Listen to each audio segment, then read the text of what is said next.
Hello दोस्तों, welcome back to my channel dear Guruji. दोस्तों, इस वीडियो में बात करेंगे एसएससी सीपीओ की नई भर्ती को लेकर के। जी हाँ दोस्तों, एसएससी सीपीओ का नोटिफिकेशन ऑफिशियली जारी हो चुका है और जितना वैकेंसी आपका आने का संभावना था उससे ज़्यादा ही आया है। तो एसएससी सीपीओ वाले जितने भी कैंडिडेट हैं उनके लिए इससे बढ़िया साल नहीं हो सकता है, क्योंकि इतना वैकेंसी शायद ही देखने को फिर मिलेगा आपको। इस साल आप लोगों के पास अच्छा मौका है, तो अभी से ही तैयारी में लग जाइए सभी लोग। इस भर्ती को लेकर के सारा जानकारी आपको देने वाला हूँ कि ये जो वैकेंसी आया है एसएससी सीपीओ का, इसमें आपका टोटल कितना सीट है, इसे अप्लाई करने के लिए आपके पास एज क्राइटेरिया कितना मांगा जा रहा है, योग्यता क्या होना चाहिए, कब से आपका फॉर्म फिलअप शुरू होगा, क्या लास्ट डेट है, रनिंग कितना है, हाइट चेस्ट कितना होना चाहिए, सारा कुछ आपको इस वीडियो के माध्यम से बताने वाला हूँ दोस्तों। तो वीडियो को कहीं भी स्किप मत कीजिएगा, पूरा लास्ट तक देखिएगा।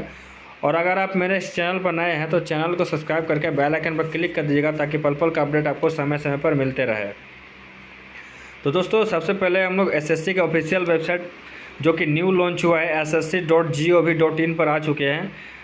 ऑफिशियल वेबसाइट पर आने के बाद आपको स्क्रॉल डाउन करके नीचे जाना है। नीचे आने के बाद आप देख पा रहे हैं 4 मार्च आज का डेट है आपका दोस्तों, और 4 मार्च का डेट में नोटिफिकेशन आया हुआ है, notice of sub inspector in Delhi police and central arm police force examination 2024।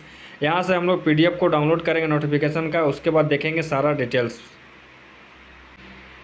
तो दोस्तों, नोटिफिकेशन डाउनलोड हो चुका है और इसमें सारा कुछ देखेंगे आपका। देखिए, sub inspector in Delhi police and central arm police force examination 2024। सबसे फर्स्ट में आपको यहाँ पर अप्लाई करने का डेट आपका दे दिया गया दोस्तों। Date for submission of online application, आपका जो ऑनलाइन एप्लीकेशन स्टार्ट होगा 4 मार्च से लेकर 28 मार्च तक आपका फॉर्म फिलअप चलेगा दोस्तों। उसके बाद last date and time for receipt of online application, last date जो है फॉर्म फिलअप करने का डेट वो दोस्तों 28 मार्च ही है, रात को 11 बजे तक। उसके बाद last date and time online payment करने का डेट जो है लास्ट डेट 29 मार्च दिया गया है। पेमेंट करने के बाद उसको अब क्या है, date of window for application form correction and online payment correction charges. आपका दोस्तों फॉर्म फिलअप 29 मार्च को लास्ट डेट रहेगा। उसके बाद फिर से आपका जो है फॉर्म फिलअप, जो आपने फॉर्म फिलअप किया उसमें अगर आपने कुछ गलती कर दिया रहेगा तो उसको सुधारने के लिए फिर से लिंक जो है ओपन किया जाएगा, जो कि आपका 30 मार्च से लेकर 31 मार्च तक इसका लिंक ओपन रहेगा। 2 दिन समय रहेगा दोस्तों। आपने अगर कुछ गलती किया रहेगा फॉर्म भरते समय तो आप उसको सुधार सकते हैं, और उसमें चार्जेस देना पड़ेगा सुधारने के लिए। उसके बाद आपको दोस्तों यहाँ पर एग्जामिनेशन डेट भी दे देगा कि आपका जो कंप्यूटर बेस्ड एग्जामिनेशन होगा वो किस डेट में होने वाला है। तो सबसे पहले दोस्तों 9 तारीख, 10 तारीख, 13 तारीख आपका मई महीने में आपका यह 3 डेट है। इसी 3 डेट में आपका जो है कंप्यूटर बेस्ड एग्जामिनेशन जो आपका फर्स्ट पेपर 1 होता है वो आपका होने वाला है दोस्तों। आगे बढ़ेंगे, कितना वैकेंसी आया दोस्तों वो देखेंगे आगे। तो यहाँ पर आप देख पा रहे हैं 2 नंबर पॉइंट में आपका टेंटेटिव वैकेंसी बोल कर लिखा गया है। ये वैकेंसी में अप एंड डाउन हो सकता है, वैकेंसी आगे जाकर और भी इंक्रीज हो सकता है। तो ये पहला है दोस्तों, सब इंस्पेक्टर इन दिल्ली पुलिस मेल कैंडिडेट के लिए है। टोटल आपका 125 सीट है। उसके बाद नीचे जो है सब इंस्पेक्टर इन दिल्ली पुलिस फीमेल का है, टोटल 61 है। और उसके बाद सब इंस्पेक्टर इन सीएपीएफ, जिसमें आपका सीएपीएफ में बहुत सारा फोर्सेस आ जाते हैं, जैसे कि BSF, CISF, CRPF, ITBP, SSF. और इसमें भी टोटल आपका जो देख पा रहे हैं यहाँ पर 4001 टोटल है सीट। तो दोस्तों, सब इंस्पेक्टर जीडी में भी आपका जो है मेल का टोटल जो है 3693 है और महिलाओं का 308 है। यहाँ पर आपका टोटल जो है 4001 इस सब इंस्पेक्टर जीडी सीएपीएफ में है। उसके बाद 125 सब इंस्पेक्टर मेल है और 61 जो है आपका सब इंस्पेक्टर फीमेल का दिया गया है दोस्तों। टोटल आपका है 4187 पदों के लिए वैकेंसी निकाले गई है दोस्तों। आगे देखेंगे इसका एज क्या मांगा गया है। तो इसे अप्लाई करने के लिए दोस्तों सबसे पहले आपका जो है, तो दोस्तों नेशनलिटी की बात करें तो यहाँ पर देखिए लिखा हुआ है a candidate must be either a citizen of India या फिर a subject of Nepal, a subject of Bhutan. ये तीनों में से मतलब इंडिया सिटीजन ऑफ होना चाहिए आपका, या नेपाल का होना चाहिए, भूटान का होना चाहिए। उन्हीं लोग इस फॉर्म को भर पाएंगे। आगे बढ़ते हैं। एज लिमिट की बात करें तो एज लिमिट क्या दिया गया है 5 नंबर में यहाँ पर दिया गया है। आपका जो एज है नॉर्मल आपका 20 से 25 साल वाले कैंडिडेट इस फॉर्म के लिए एलिजिबल हैं, और उनका डेट का जो गणना है वो 1/8/2024 से कैलकुलेट किया जाएगा उनका उम्र का गणना, यानी कि उनका उम्र जो है डेट ऑफ बर्थ 2 अगस्त 1999 से जिनका उनको लेकर 1 अगस्त 2004 के बीच में जिनका भी डेट ऑफ बर्थ है वो अप्लाई कर सकते हैं 20 से 25 साल वाले। उसके बाद आपका जो है ईवर के लिए 20 से 25 साल है, ओबीसी के लिए 20 से 28 है, और SC जो SC ST कैंडिडेट है उनको 5 साल का छूट है, तो उनका 20 से 30 साल तक वो अप्लाई कर सकते हैं इस फॉर्म के लिए। जैसे कि यहाँ पर देख पा रहे हैं आप SC ST के लिए 5 साल का रिलैक्सेशन है, ओबीसी है तो 3 साल को दिया जाएगा, एक्स सर्विस है 3 साल का छूट दिया जा रहा है। आगे बढ़ेंगे दोस्तों, देखेंगे इसका जो है क्वालिफिकेशन क्या मांगा जा रहा है। इसे अप्लाई करने के लिए आपके पास कितना क्वालिफिकेशन होना चाहिए। तो 7 नंबर पॉइंट में यहाँ पर आप देख पा रहे हैं 7.1 में educational qualification for all post is bachelor degree from a recognised university or equivalent. The candidate who have appeared in their bachelor degree or equivalent examination can also apply, however they must process essential qualification on or before the cut off date 1/8/2024। यहाँ पर direct clear बोल देगा दोस्तों, आपका जो form apply करने के लिए आपका क्वालिफिकेशन जो है मांगा जा रहा है बैचलर ऑफ डिग्री मांगा जा रहा है, चाहे कुछ भी स्ट्रीम से हो, या आपने BA किया हो या BSc किया हो या BCom किया हो, आपके पास बैचलर ऑफ डिग्री ग्रेजुएशन का डिग्री होना चाहिए इस फॉर्म को अप्लाई करने के लिए।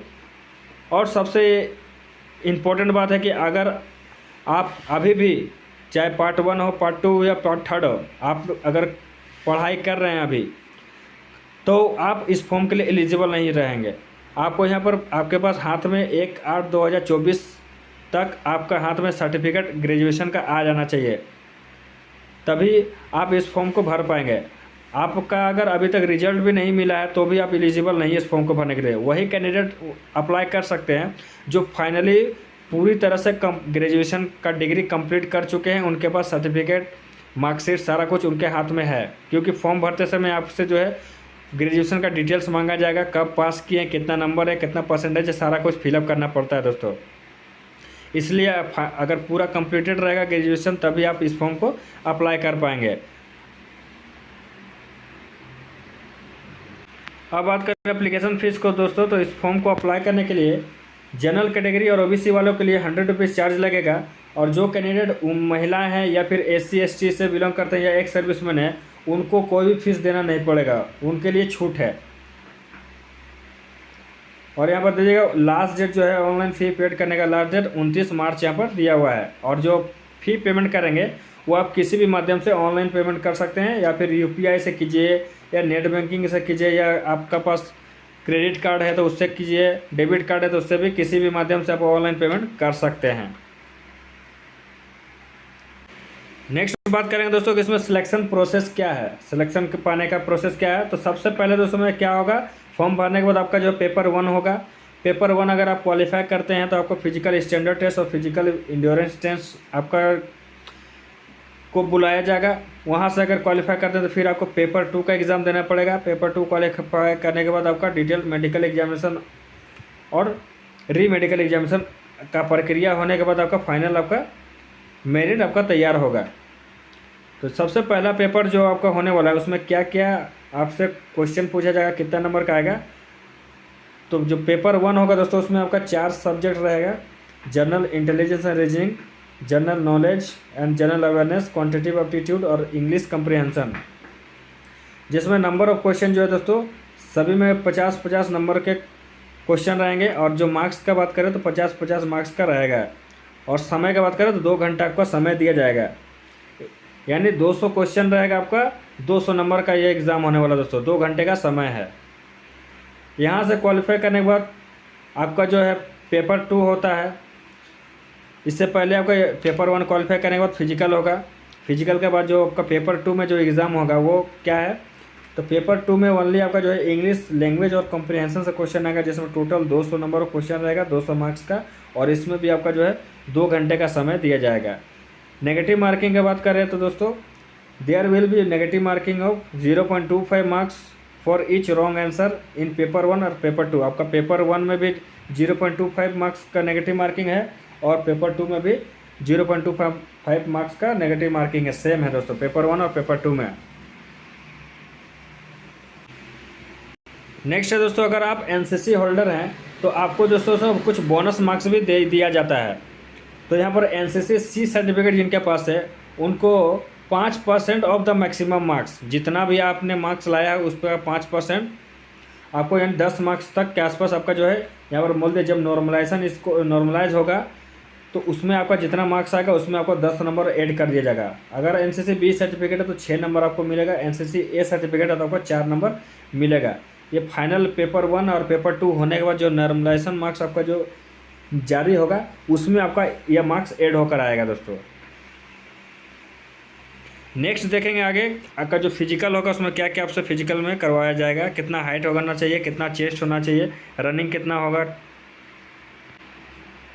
तो दोस्तों पेपर 1 होने के बाद आपका सेकेंड स्टेज जो है फिजिकल स्टैंडर्ड टेस्ट और फिजिकल इंड्योरेंस टेस्ट होगा, जिसमें आपका फिजिकल स्टैंडर्ड टेस्ट में आपसे हाइट जो है male candidate except those listed serial number 2 और 3 में जो है वो 2 और 3 है वो आपका छोड़कर आप मेल कैंडिडेट 170 सेंटीमीटर हाइट होना चाहिए, चेस्ट 80 सेंटीमीटर बिना फुलाए और फुलाकर 85 सेंटीमीटर, ये मेल कैंडिडेट के लिए है।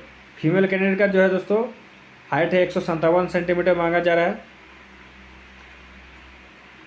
फिजिकल एफिशिएंसी टेस्ट में क्या बोला जा रहा है यहाँ पर देख पा रहे हैं, जैसा कि मेल कैंडिडेट के लिए 100 मीटर का रनिंग होगा, 16 सेकंड का समय है। यहाँ से क्वालिफाई करने के बाद आपको फिर 1600 मीटर का रनिंग होगा, 6 मिनट 50 सेकंड का आपको समय दिया जाएगा, 1600 मीटर का रनिंग होगा। फिर उसके बाद लॉन्ग जंप होगा, 3 चांस दिया जाएगा। फिर उसका हाई जंप होगा जिसमें भी 3 चांस आपका दिया जाएगा। उसके बाद शॉर्ट पुट आपका होगा, उसमें भी आपको 3 चांस दिया जाएगा। फीमेल कैंडिडेट के लिए भी 100 मीटर का रनिंग होगा, 18 सेकंड का समय है। यहाँ से क्वालिफाई करने के बाद फिर 800 मीटर का रनिंग होगा, 4 मिनट का समय दिया जाएगा। फिर लॉन्ग जंप आपका होगा 3 चांस में, हाई जंप आपका होगा 3 चांस आपको मिलेगा पास करने के लिए, लॉन्ग जंप और हाई जंप। लेकिन रनिंग में आपको सिर्फ 1 चांस ही मिलेगा। तो दोस्तों फिजिकल एफिशिएंसी टेस्ट और फिजिकल इंड्योरेंस टेस्ट कंप्लीट करने के बाद आपका फिर पेपर 2 होगा। जैसा कि आपको पता है उस पेपर 2 में आपका सिर्फ इंग्लिश कॉम्प्रिहेंशन और इंग्लिश लैंग्वेज से क्वेश्चन आता है, 200 नंबर का, 200 मार्क्स का रहेगा, 2 घंटे का समय दिया जाएगा। वहाँ से क्वालिफाई करने के बाद फिर आपका जो है मेडिकल टेस्ट होगा, मेडिकल एग्जामिनेशन होगा। मेडिकल एग्जामिनेशन में अगर आप कुछ में आपको पाया जाता है, गलती पाया जाता है, कुछ डिफ़ॉल्ट पाया जाता है, तो फिर से आपका रीमेडिकल लिया जाएगा, रीमेडिकल का भी टाइम दिया जाएगा फिर से। उसके बाद फाइनल जो है आपका मेरिट तैयार हो जाएगा। तो दोस्तों इस वीडियो के माध्यम से इन्फॉर्मेशन देना था। मिलते हैं नेक्स्ट वीडियो में, तब तक के लिए धन्यवाद।